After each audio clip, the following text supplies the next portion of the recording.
भारत एक असा देश जिथल्या वास्तुकला, मंदिरं आणि ऐतिहासिक गोष्टींची प्रशंसा अख्खा जग नेहमीच करत असतो.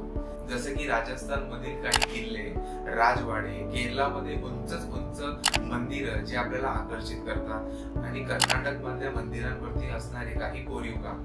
तसंच महाराष्ट्रातील समुद्रामधील किल्ले, गडावरील किल्ले, प्राचीन मंदिरं, काही लेण्या हे आपल्याला आकर्षित करत असते. आता या सर्व गोष्टी हजारो व लाखो वर्ष जुन्या आहेत, तरी सुद्धा आतापर्यंत त्या शाबूत आहेत आणि इतक्या प्रसिद्ध आहेत की भारताबाहेरून परदेशातली लोक सुद्धा याच गोष्टी बघण्यासाठी खास भारतात येतात. तीच आपल्या कोकणी किनारपट्टीवरती असणारे विजयदुर्ग, कुलाबा, खंदेरी, बुंदेरी, जंजिरा सारखे कित्येक किल्ले बघण्यासाठी येणारे परदेशी पर्यटक आपण खूप वेळा पाहिले आणि आपण सुद्धा हे किल्ले पाहण्यासाठी, तिथली संस्कृती समजून घेण्यासाठी खूप वेळा वेगवेगळ्या ठिकाणी आपली ट्रिप प्लॅन करतो. पण त्यांनाच काय, तर आपल्याला सुद्धा या गोष्टी जर फिरायला जायचं असेल तर आपल्या कमरेचे पूर्ण स्क्रू लूज होतील हे नक्की.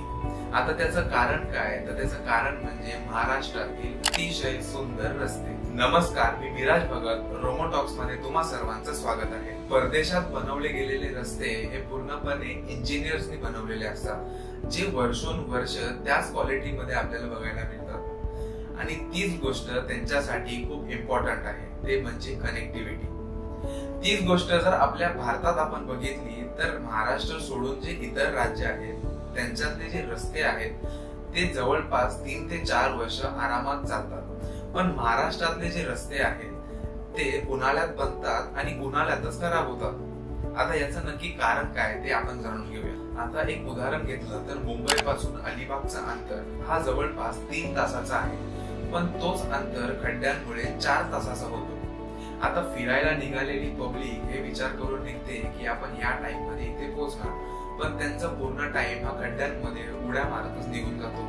आता रस्त्यावरती खड्डे आहेत याचा सर्वे होत नाही का, किंवा रस्त्यावरती खड्डे पडले हे आमदार खासदारांना तिथलं समजत नाही का, तर यातला भाग नाही आहे. पण जो जनतेसाठी काम करेल तो आमदारच कसला. आता एखाद्या इमर्जन्सी केस मध्ये जर जिल्हा रुग्णालयातून एखादा रुग्ण शहराकडे शिफ्ट करायचा असेल तर लोकांना ही पहिली भीती असते की खड्ड्यांमुळे त्या पेशंटचा जीव अर्ध्या रस्त्यातच जाणार नाही का. आणि हे वाटणं साहजिक आहे, कारण 3 तासाचं मकान घेऊन चालणारा ड्रायव्हर खड्ड्यांमुळे त्याचा प्रवास 6 ते 7 तासांचा होतो. आता हजारो लोकांचा जीव घेणारे या खड्ड्यांबद्दल, या रस्त्यांबद्दल सरकारला काही वाटत नाही का. आता हा प्रश्न आपण सरकारला विचारावं असं तुम्हाला कधी वाटत नाही का. तरी सुद्धा आपल्या जनतेला या गोष्टीशी काहीच फरक पडत नाही. सत्तेसाठी लाचार असणारे आमदार खासदारांना निवडून देणारी आपली जनता फक्त एका 500 रुपयाच्या नोटीवरती मतदान करते. ही आजची सत्य परिस्थिती आहे. प्रचाराच्या वेळी गल्लोगल्लीत फिरणारा उमेदवार आणि मोठमोठे आश्वासन देणारा तो उमेदवार निवडून आल्यानंतर त्या गल्लीत पाणी, लाईट आणि रस्ते याची सोय आहे का, साधा हे सुद्धा बघण्यासाठी जात नाही. ही खरंच लाजिरवाणी गोष्ट आहे या जनतेसाठी की आपण अशा लोकांना निवडून देतोय फक्त पैशासाठी, पार्ट्यांसाठी आणि दारूच्या एका बॉटलसाठी. आता आमदार खासदारांना समजा टाइम नसतो, पण त्यांच्या हाताखालचे जे गल्लोगल्लीतले कार्यकर्ता आहेत ज्यांच्यावरती त्यांचा खूप विश्वास असतो, ते कार्यकर्ता सुद्धा आपल्या गावासाठी काही न मागता स्वतःचे कॉन्ट्रॅक्ट कसे निघतील, साहेबांकडनं पैसे कसे येतील याच्या मार्गावर असतो, ना की आपल्या गावात लाईट यायला पाहिजे, आपल्या गावात एक शाळा यायला पाहिजे, आपल्या गावात एक व्यायामशाळा यायला पाहिजे. यासाठी कोणताही उमेदवार, कोणताही नगरसेवक, कोणताही कार्यकर्ता कधीच काम करत नाही. मुंबई गोवा हायवेचं काम जवळपास 18 वर्षांपासून चालू आहे, तरी सुद्धा हा रस्ता अजूनपर्यंत पूर्ण झालेला नाही. म्हणजे जन्माला आलेला एक पोरग त्याचा 12वी पर्यंतचं शिक्षण पूर्ण होतोय, तरी सुद्धा एक रस्ता बनवू शकत नाही. पण या गोष्टीबद्दल ना जनता विचारायला जात ना मीडिया, कारण त्यांना फक्त कोणाची युती आणि कोणाची आघाडी होते हे बघण्यातच इंटरेस्ट आहे. पण तुम्ही काम काय केलं हे विचारण्यासाठी कोणीच पुढाकार घेत नाही. सध्याचं राजकारण असं आहे की सरकार फक्त बोलायला छान आणि करायला घाण इतकंच राहिलं आहे.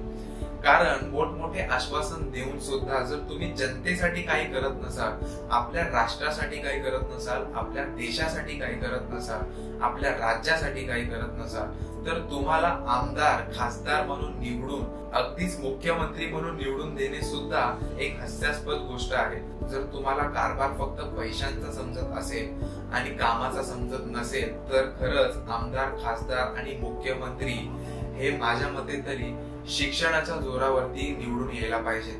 जसं एमपीएससी यूपीएससी ची परीक्षा होते, तशीच आमदाराची खासदाराची आणि मुख्यमंत्र्याची देखील परीक्षा व्हायला पाहिजे. जर असं झालं तर कदाचित ही सत्य परिस्थिती बदलेल. ज्या देशाच्या आर्किटेक्चर वरती लोक अभ्यास करतायत, मोठमोठी पुस्तकं लिहितायत, त्या देशातला आर्किटेक्चर आज इतका खराब आहे की बांधलेली धरणं एका वर्षाच्या आत फुटतायत, बांधलेले रस्ते त्यावरती एका महिन्यात खड्डे पडतायत. जर मंत्री संत्री विदेश दौरे करत असतील तर परदेशात जाऊन शिकण्यासारख्या खूप साऱ्या गोष्टी आहेत ज्या तुम्ही तिथे शिकून इथे त्यांना आणलं पाहिजे. जसं की तिथले रस्ते, तिथली पाण्याची सुविधा, तिथले अंडरग्राउंड लाइटिंग सुविधा, या सर्व गोष्टी जर तुम्ही तिथे शिकून आपल्या देशात आणल्या तर इंडिया ही डेव्हलपिंग कंट्री मधून डेव्हलप कंट्रीकडे एक पाऊल पुढे टाकेल. पण मला वाटत नाही की आपल्या राजकारण्यांना अजिबात टाइम आहे आपल्यासाठी, आपल्या देशासाठी. ते फक्त मग्न आहेत ते या राजकारणामध्ये त्यांची पोळी भाजण्यात आणि त्यांची पैशांची झोळी भरण्यात. यावर तुम्हाला काय वाटतं हे कमेंट मध्ये नक्की सांगा. व्हिडिओ आवडली असेल तर व्हिडिओला लाईक करा, शेअर करा आणि सबस्क्राईब करायला विसरू नका. धन्यवाद.